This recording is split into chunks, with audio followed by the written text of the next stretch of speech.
Bom dia, boa tarde, boa noite, meus jovens e minhas jovens. No vídeo de hoje eu vou te ensinar a utilizar aí o MySQL Workbench. Vou te mostrar as principais áreas do programa e vamos criar nossa primeira database. Vem comigo. Bom, já estamos aqui com o Workbench aberto. Se você não sabe como instalar, eu te ensinei nesse vídeo aqui. Vai estar aparecendo na tela para você o card. E vamos lá. Inicialmente, o Workbench ele vai iniciar dessa forma aqui. Você vai ter as suas conexões. Eu te ensinei como criar uma conexão no vídeo de instalação. Temos aqui 3 ícones, sendo que o primeiro é onde a gente estabelece nossas conexões para utilizar as nossas queries SQL. O segundo também é muito importante, que é onde a gente realiza os nossos diagramas, as nossas modelagens, né, lógicas de nossas databases. Hoje a gente vai utilizar aqui a primeira opção. Vamos pegar a nossa conexão, vou usar a conexão root aqui mesmo que a gente criou no vídeo de instalação. Ele vai pedir a nossa senha.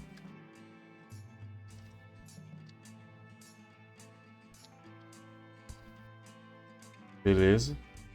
Vez colocada a senha, ele vai entrar nessa área aqui pra gente, tá? Então vamos conhecer primeiro tudo que ele abre aqui. O seu, na verdade, ele pode abrir diferente. Ele pode abrir dessa forma aqui. Talvez o seu abra algo parecido com isso. Tá? Lembrando que o meu está no Dark Mode, porque o meu sistema operacional aqui tem o suporte ao Dark Mode. Tá? Se você está na plataforma Windows, isso aqui vai estar no modo White para você, né? O modo Light aí, branco. Mas as telas são as mesmas, só muda a cor, né? Nós temos aqui à nossa direita uma tela de autoajuda, ó, de ajuda automática, de contexto automático aqui. Nunca vi alguém utilizando essa tela, mas pode ser que ajude alguém aí, tá? Mas eu nunca vi. Então, a primeira coisa que eu vou fazer é desabilitar isso aqui porque eu não uso. E dificilmente você também vai utilizar. Onde que eu desabilito? Na parte superior direita, nós temos aqui os botões que habilitam as interfaces aqui, partes da interface do Workbench. Vou desabilitar essa, que é a última aqui, que é a da minha direita. Para ter um espaço maior aqui para escrever as minhas queries. Na parte de baixo aqui é onde vai aparecer o resultado das minhas queries, se elas ocorreram da forma correta, se elas ocorreram da forma errada, ou se ela ocorreu de forma correta com algum alerta, com alguma intercorrência aí, né? Então, como que ele representa isso para mim? Ele vai representar isso de uma forma com um sinalzinho verde, indicando que deu certo, né? Um sinalzinho vermelho indicando que deu errado, que tem algum erro na minha query, ou com uma exclamação indicando que funcionou, mas que tem algum aviso ali para me alertar. Tá? Vou passar isso aqui embaixo. E do meu lado esquerdo, eu tenho aqui as áreas em que eu posso atuar. Eu tenho a área administrativa, tá? Que é o meu administration aqui. No caso do Windows, essa opção Administration, que está aqui onde o meu mouse está passando, ela vai estar aqui na parte de baixo, ela vai estar aqui onde o meu mouse está passando agora. Tá? E a parte de esquemas, que é onde vai estar a lista das databases que a gente tem no nosso servidor. Ou as databases que a gente pode trabalhar, que o nosso usuário tem permissão de trabalhar. No caso aqui está aparecendo só a database de sistema mesmo, que é própria do servidor, e nada mais. Vamos então criar a nossa primeira database. Como que a gente cria? É muito simples. Vou aumentar a fonte aqui para você. Para criar uma database é muito simples. A gente digita a query create database. Tem importância de ser maiúsculo ou minúsculo? Não tem importância. Para ele aqui vai funcionar do mesmo jeito. Mas eu aconselho você que escreva, digite as palavras reservadas à linguagem SQL aqui em letra maiúscula, porque quando a gente estiver escrevendo queries maiores, o que vai diferenciar as palavras reservadas das palavras que a gente definiu são exatamente a nossa digitação maiúscula ali, tá? Create database e o nome da database, por exemplo, db família, ponto e vírgula. Uma query SQL, ela começa no pontinho azul aqui e ela finaliza com um ponto e vírgula, tá? Caso se eu não apareça o pontinho azul, ela vai iniciar no início do comando ou antes do ponto e vírgula anterior. Se não tem nenhum ponto e vírgula antes, ele vai iniciar a primeira palavra que você digitou e vai finalizar sempre no ponto e vírgula, como se fosse o ponto final aí da nossa língua portuguesa. Isso quer dizer que eu poderia digitar essa query em várias linhas diferentes. Olha só. Poderia digitar aqui em várias linhas diferentes que funcionaria. Porque ele entende que isso aqui é uma linha só, um bloco de comandos só. Tá? Para executar isso aqui existem várias formas. Eu posso executar no primeiro raiozinho aqui superior. Esse primeiro raio ele vai executar todas as queries que eu tiver aqui na minha tela. Então, por exemplo, se eu tivesse aqui essa query e essa query, para criar um DB família 2 ou 3, e eu clicasse no primeiro raiozinho ali, ele ia executar da linha 1 até a linha 7. Ele ia executar todas as queries que eu tivesse. Então, se eu tivesse uma query ali que deletasse alguma coisa, ele ia executar também. Então, é uma forma de execução que a gente tem que tomar muito cuidado, tá? A não ser que a gente queira explicitamente executar tudo que está digitado, a gente usa ele. Tá? Ah, beleza, mas eu quero usar aquele raio, mas eu quero executar só a segunda query, não quero que ele execute a primeira. É simples. Você seleciona esse pedaço que você quer e uma vez selecionado, você clica no raio. E aí ele vai executar apenas a parte que você selecionou aqui, tá? Outra forma de executar só um pedaço é você posicionar o cursor. Meu cursor está piscando ali na query de baixo. Lembrando que ela começa na bolinha azul aqui, ou antes do ponto e vírgula, ou após o ponto e vírgula da query anterior. Finaliza no último ponto e vírgula aqui que ele encontrar. Então, se eu quiser executar esse segundo, eu posso também executar o segundo raio. O segundo raiozinho ali, ele executa apenas onde o cursor está posicionado, tá? E mesmo que eu tenha mais de duas queries selecionadas, eu executar o primeiro raio aqui, o segundo raio, perdão, ele vai executar apenas a primeira query, porque ele é responsável de executar apenas uma por vez. Então ele executa a primeira, mas não executa a segunda. Tá? Show de bola. Tem uma tecla de atalho que eu uso bastante, que é uma tecla de atalho para o segundo cursor. Segundo raiozinho ali. Eu posiciono o cursor na query que eu quero executar e dou o comando de atalho Ctrl Enter. Ele executa. Na parte inferior aqui, ele já vai me mostrar o resultado. Ó, deu verdinho aqui, sinalzinho verde. Ele mostra qual foi a query que ele executou, quantas linhas essa query afetou e a duração que ele demorou para executar essa query. Nessa área aqui de Message, ele vai mostrar mensagens das minhas queries, dos meus retornos, dos meus resultados. Se der um head, né, se for uma query errada, ele vai colocar aqui a mensagem de erro que a minha query teve, e aí, baseado nessa mensagem de erro, eu vou conseguir aqui identificar o meu problema e corrigir a minha query. No caso aqui, ó, funcionou, mas a minha database ainda não aparece. Para ela aparecer, eu preciso vir aqui e dar um refresh. E agora eu tenho aqui uma database chamada DB Família, que ainda não tem nenhum objeto dentro dela.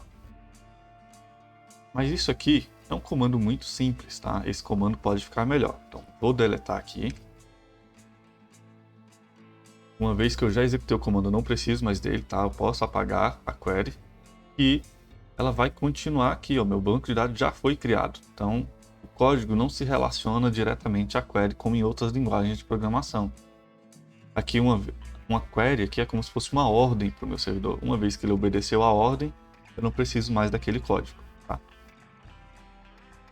Mas eu não quero criar a database dessa forma, então vou excluir essa database. Para excluir um banco de dados completo, o comando é o drop database e o nome da database, no caso DB família. Vou dar aqui um Ctrl Enter para executar apenas essa query.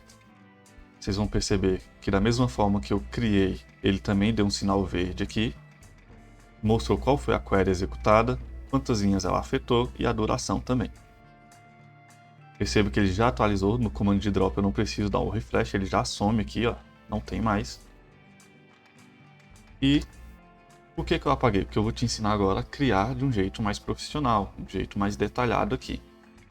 Então a gente vai da mesma forma que antes colocar um create database. Só que agora a gente vai dar um parâmetro para ele criar essa database apenas se ela não existir. Porque como é um servidor, eu posso ter vários bancos de dados aqui. E se esse servidor tiver um banco de dados com o mesmo nome, isso pode ser problemático. Então vou digitar uma query ali e verifica se o nome que eu estou querendo dar para essa nova database já existe. Se já existir, ele não vai tentar criar. Ele só vai criar se ela não existir.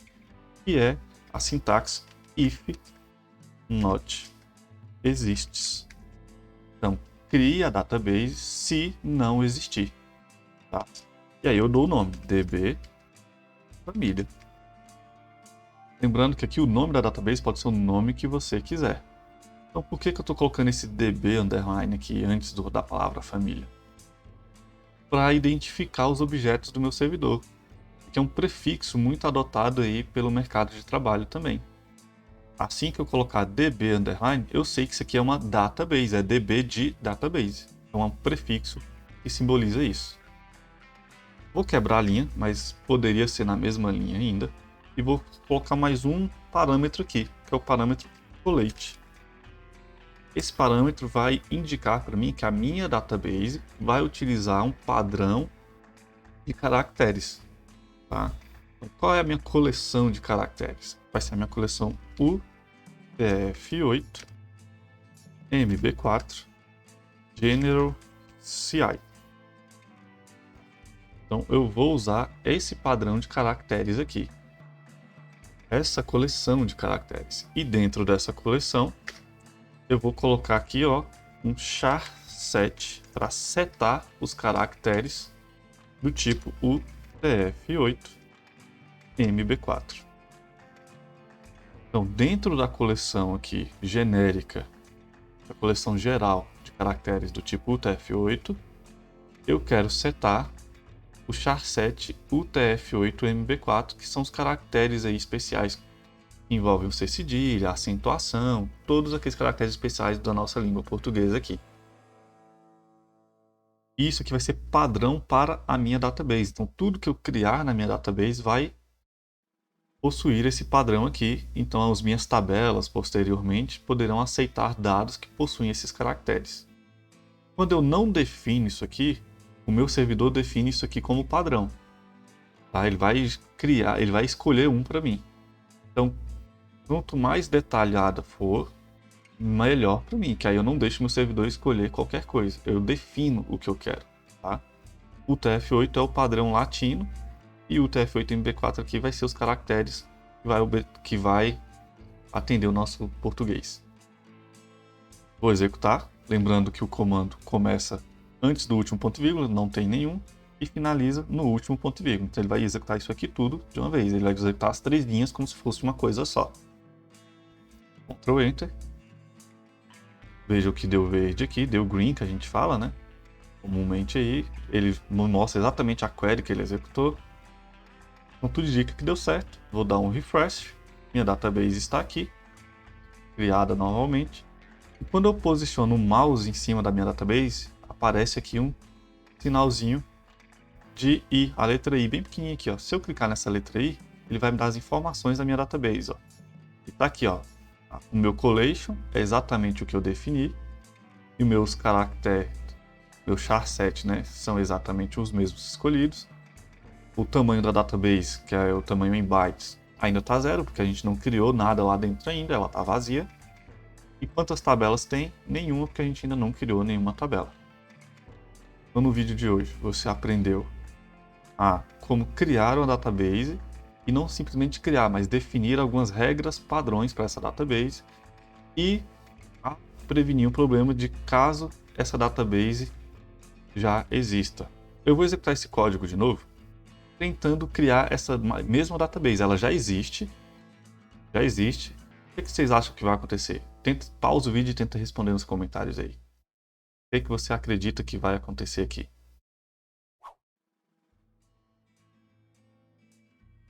Respondeu? Olha só, vou executar. E ele me gerou um alerta. Ó. A query está correta, ela não tem erros, né? Se tivesse erros, ia aparecer um sinalzinho vermelho aqui, mas ela não tem erro, porém, ela não pode ser executada. Aí ele vai me dar uma mensagenzinha aqui indicando por que ela não pode ser executada, olha só. Can't create database DB família, database existe, então ele não pode criar a database DB família, porque essa database já existe. Tá? E essa é uma forma de prevenir, por exemplo, que ele sobrescreva dados de uma database que já existe com o mesmo nome. Tá?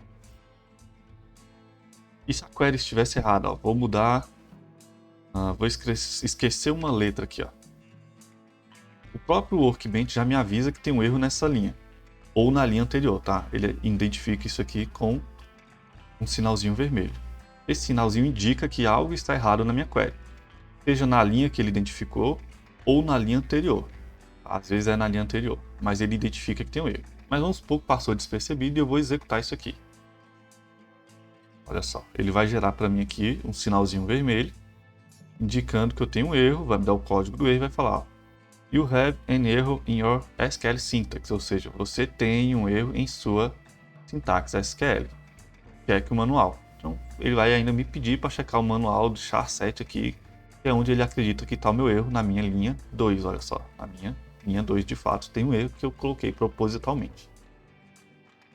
Se você gostou do vídeo, deixa um like, compartilha aí com a galera e até a próxima.